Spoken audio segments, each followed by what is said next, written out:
The R word continues to come up. How long and how big and how deep, all those things. Well, I'll talk to Mark Zandi, chief economist with Moody's and Economy.com. Peter Schiff, president, Euro-Pacific Capital Link, who, by the way, well ahead of the pack here in predicting this entire crisis. I guess, are we starting this conversation now? Apparently we are. Peter, so walk us through your view. In other words, we make it now to sort of phase one.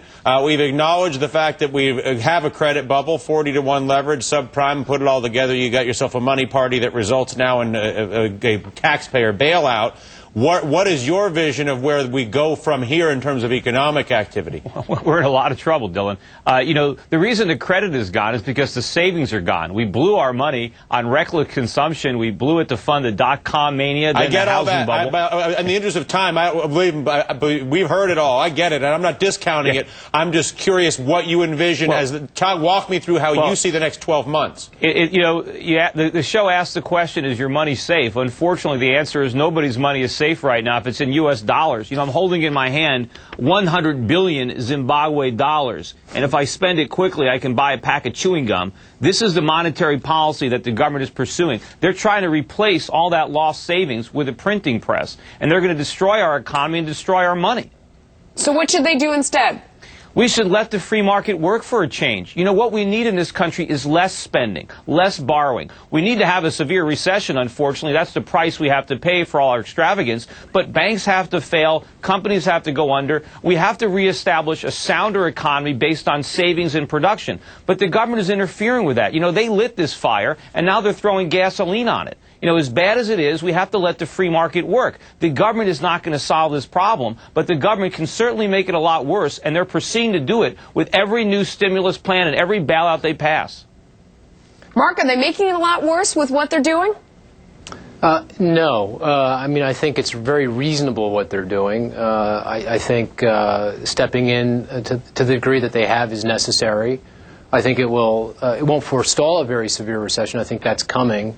But I think it's necessary to forestall something we haven't seen since the Great Depression. But have we not learned our lesson? I mean, I think that's basically Peter's point, is that by bailing everyone out, we are not learning our lesson, and we're not letting the recession throw the bad guys out. We're not bailing anybody out. I don't understand that argument at all. I mean, we've lost $10 trillion in household net worth. We've lost some major financial institutions. Shareholders certainly don't feel like they've been bailed out. And the people who are losing their jobs don't feel like they're getting bailed out. Peter,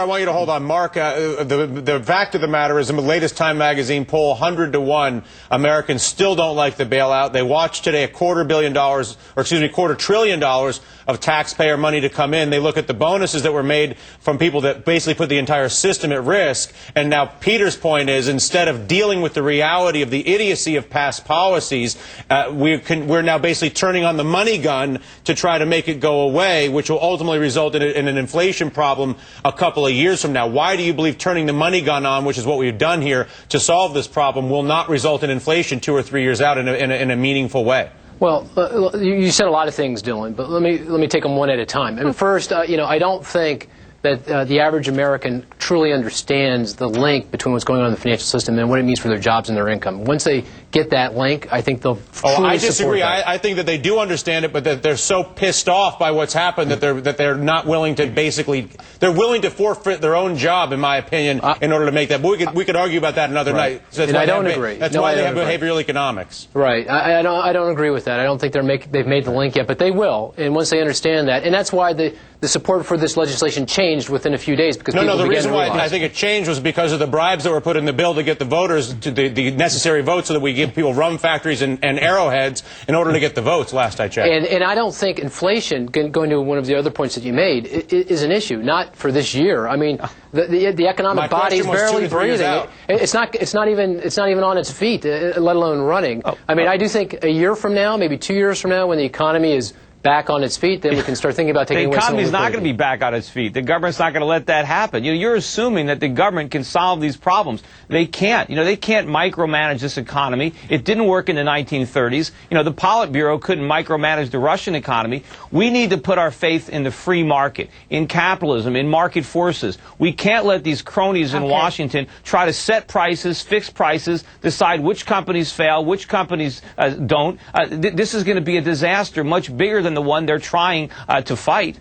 Can I just say one thing? I want to say one thing. Yeah, the reason why the 1929 stock market crash turned into a Great Depression was this kind of thinking, that we let it burn, let the market work, and we saw what happened. No, that's not what we did. That's a myth. That's exactly what we did. No, we didn't. We interfered. We didn't let the market work. You got to reread your history. All right, gentlemen, we got to leave it there. Thanks to both of you, Mark Zandi and Peter Schiff. Thanks for joining us. Dylan, always a lot of it.